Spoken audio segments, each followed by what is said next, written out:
Kyle Busch says Joey Logano's nobody's friend for a reason after getting held up behind the lap 22 while battling for the lead. TJ, spot on, spot off. Didn't see this one coming. Jeez.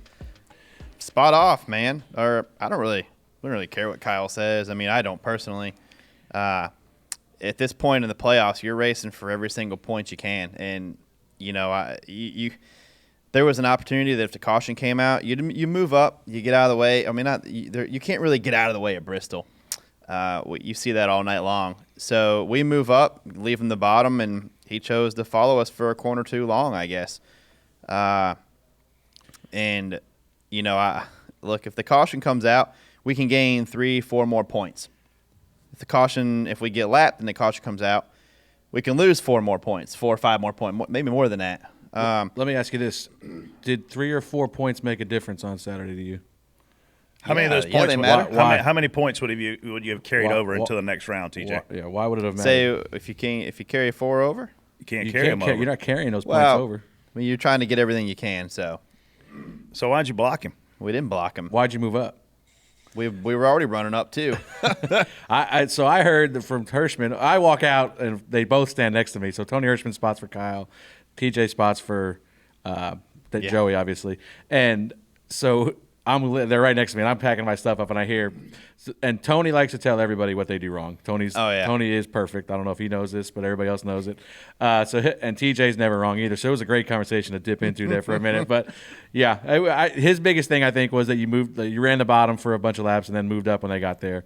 And I think that's what Kyle was pissed off about. But I just don't, like, we've talked about this before, making enemies, and those 3 or 4 points that you were banking on, because if you could have won the race, yes, you race your ass off to stay on that lead lap or 1 down if you could have won the race, because that's a big deal. That's bonus points. That's points you're carrying to the next round. Those 3 or 4 points that you might have gained if you caught a caution, I don't think they're worth pissing Kyle Busch off to race against the rest of this playoff. I just want to know, does Joey Logano have another friend that's a driver? TJ, like, do you know? Or is Kyle right? I think he's got a handful of them. But let's go back to what you said, though. Elliott Sadler had every friend in the garage. Who calls him now? Yeah, I'm just asking, is Kyle Busch wrong or right? Does he have friends? I mean, does Coleman Presley count? Coleman used to drive. Does that count? He's his friend. Coleman is Coleman's retired. Coleman is McGee. Yeah. You watch Kyle Busch race all these years. You watch him dominate in the lower series, and then he obviously wins a lot of cup races. Now he's not running those lower series, and he's not winning cup races. Is that why he's on a winless streak? There's I did not see it coming, and I look back now, and I should have. We all should have. That when qualifying and practice went away, which I haven't missed. I've been asking for that for a long time. He needs laps. That's just how he's built. And so, I think it's I think not getting those laps in on Friday and Saturday, whether it's in a Xfinity car or truck or whatever, or practice laps in a cup car, he's a guy that needs reps. And so, it's interesting. But I was trying to think. That was a great point you made, by the way, about does the phone ring now? I mean, Ernie Irvin was just on with Dale Jr. on the podcast, and it's something I've always been fascinated by, which is having friends right now is great in the garage, but they're gonna call you when you're done? They probably aren't, because as you guys know, once you are cut from the herd moves on, and I'm talking about the NASCAR garage. And so it's I'm not sure that having friends matters so much at this point. I mean, I guess it might be lonely on a Saturday night in a motor coach, but and maybe not on one-day shows. Interviews. One-day shows, you're not really too lonely. Yeah, no, it's just it. So no, it's a great question. The social aspect of it has always fascinated me, and it's not so much right now, like you guys say, because you're really only in there one night. But I always call it Bill France Senior High School, because I'm always fascinated by who you're friends with and who you aren't friends with. And you guys probably know this, but that extended to the media center. You know, when I was on the road every weekend, you had certain groups that hung out together and certain groups that tried to be the mean girls or whatever. And it's but that part of it doesn't exist in any other sport except maybe golf, because golf is the only other sport that packs up and goes somewhere every weekend. But that part of it fascinates me. Do you think, and along those lines, I see Charles Barkley come down hard on NBA players, and I see other analysts come down hard on the sports that they're covering, but they don't travel with them like our guys do. Do you think that's why our reporters and our analysts are always so in the middle and so nice? Because it does drive me nuts sometimes to see how nice our analysts are. Like, call a spade, right? Do you think that's why? It's because we're all so close? Yeah, and I tell you what happens too is they get called out.